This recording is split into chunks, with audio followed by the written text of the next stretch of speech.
नमस्ते दोस्तों, आपका किसान साथियों यूट्यूब चैनल पर हार्दिक स्वागत है। ये जो आपको हरे हरे पौधे छोटे छोटे दिखाई दे रहे हैं क्यारियों में, ये हैं आम का रूट स्टॉक। इन्हीं पौधों में कलम बांधी जाती है। आपको ये पौधे जो दिखाई दे रहे हैं, इनमें कलम बांधी जा चुकी है। और कलम बांधने के मित्रों दो चीज़ों की ज़रूरत होती है। एक का नाम होता है रूट स्टॉक और दूसरे का नाम होता है साइन। तो ऊपर वाला जो पोर्शन है ये साइन है। ये जो आपको दिखाई दे रही है साइन का मतलब ये होता है कि जिस पौधे की कलम मुझे बांधनी है उस पौधों की एक छोटी सी डाली, यही जो डाली छोटी होती है यह रूट स्टॉक में बांधी जाती है। तो सबसे प्रमुख चीज़ होती है कि साइन का चयन कैसे किया जाए।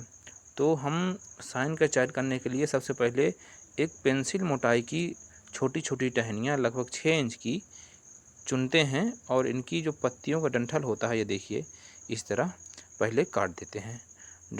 पत्तियों का डंठल काटने के बाद लगभग 1 सप्ताह में ये जो डंडियाँ होती हैं, ये जो टहनियाँ होती हैं, ये परिपक्व हो जाती हैं अर्थात कलम बांधने के लिए तैयार हो जाती हैं, जिनको हम रूट स्टॉक में बांधते हैं।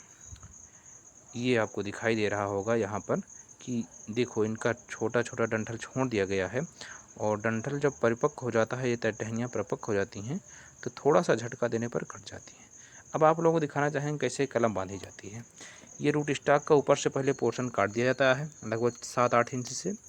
उसके बाद उसमें जो है सीधा चीरा एक लगभग 1.5 से 2 इंच का, लगभग 2 इंच का चीरा इसमें लगा दिया जाता है।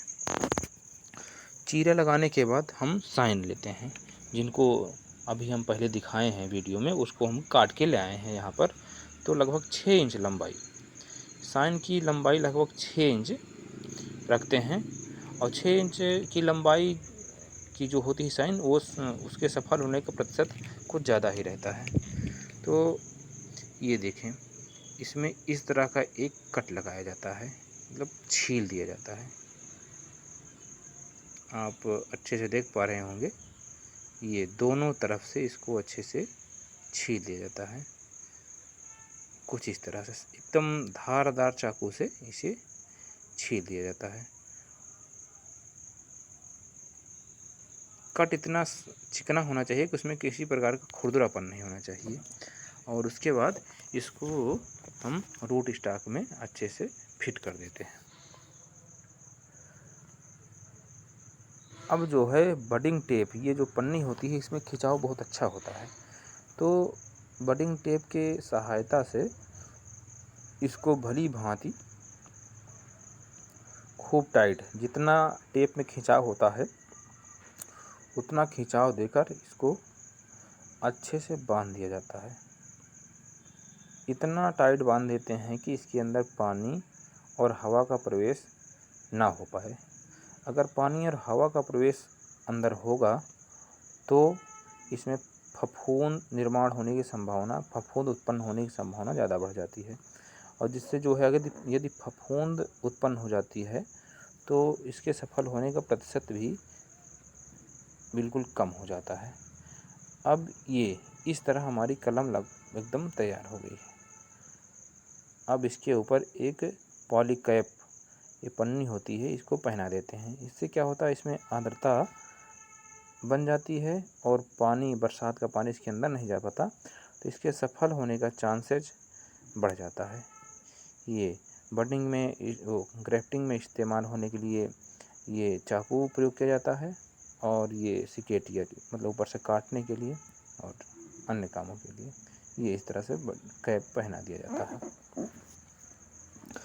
एक और हम दिखा देते हैं आप लोगों को तो किस तरह किया गया है। देखो ऊपर से काट दिया गया है और फिर वही चीरा लगाया जा रहा है। ऊपर से सीधा चीरा, एकदम सीधा चीरा लगाया जाता है लगभग 2 इंच का, मतलब 20 से 2 इंच तक तने को फाड़ दिया जाता है।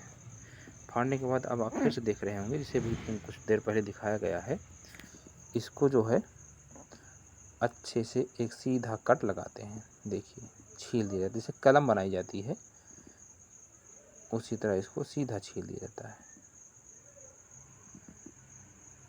अब आप देख पा रहे होंगे दोनों तरफ से अच्छे से सीधा छील दिया गया और उसके बाद इसमें रूट स्टॉक में अच्छे से ये देख पा रहे हो किस तरह दोनों तरफ साइड में छील दिया गया है और उसके बाद इसको रूट स्टॉक में अच्छे से फिट कर दिया जाता है। ये आप देख पा रहे होंगे अच्छे से फिट कर दिया गया।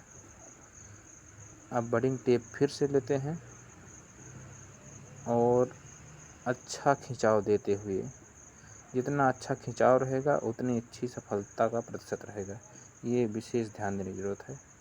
तो अच्छे से खिंचाव के साथ इसको बांध दिया जा रहा है। बांधना इतना टाइट होता है, मतलब जितना आपने बडिंग टेप में खिंचा हो पूरे खिंचाव के साथ बांध दें।